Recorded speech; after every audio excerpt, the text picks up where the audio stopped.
my name is April Daniel, and today I'll be talking about the problem of identity politics. What is identity politics?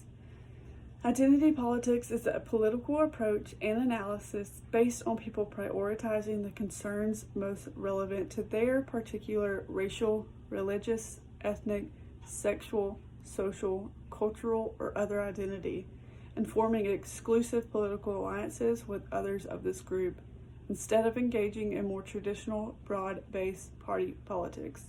Why do people do this? People tend to believe that they need politicians who look like them. That's not always the best form of candidate recruitment. Identity politics has good qualities, but ultimately harms the people of America. The problems are the lack of merit, it undermines democracy, and it excludes inclusion. Identity politics relate directly to that of partisanship, but what is the problem with that? Voters have preconceived ideas that if a candidate looks like them, then they must think like them also. Voters will look over the actual important details of a candidate's campaign in order to find one that looks like them instead. They're not focusing on the real life problems or what candidate has the best interest of the country in mind. Allowing ourselves to correctly examine the ideas and concerns of candidates while putting a mask on what they look like may improve the democracy of the United States to better improve efficacy and equal representation that identity politics voters long for.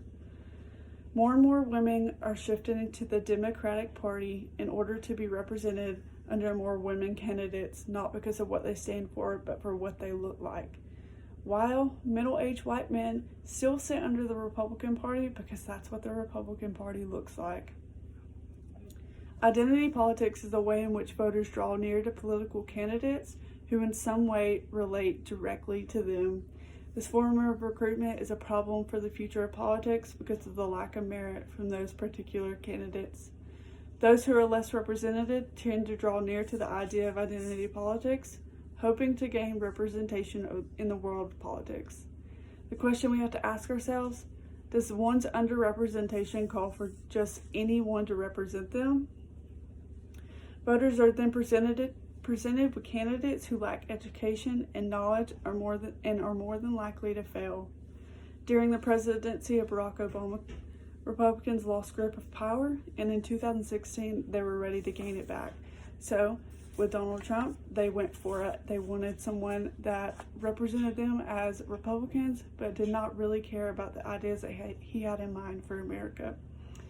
Business is the main priority for those affiliated with the Republican Party, and business was exactly what Donald Trump knew. The Washington Post says Trump's combustible formula of white identity politics already has reshaped the Republican Party, sidelining, silencing, or converting nearly anyone who dares to challenge the racial intensity of his utterances. Democracy is a system in which voters are allowed to choose who they please for government officials. Democracy was built on the ideas of inclusion. The identity politics world in which we live in today throws that idea away. An article written by Mary Burstein says, the term identity politics is widely used throughout the social sciences and humanities to describe phenomenon as diverse as multiculturalism, the women's movement, civil rights, lesbian and gay movements. An article in Foreign Affairs said, for hundreds of years, the electorate was limited by laws that explicitly deprived women, African Americans, and other groups of their right to vote. Electing a political candidate should be someone who stands for the country as a whole, not one who represents a small portion. Lastly, unneeded authority is given out left and right with the use of identity politics. Entitled authority is when a person thinks that their wants overrule those of others.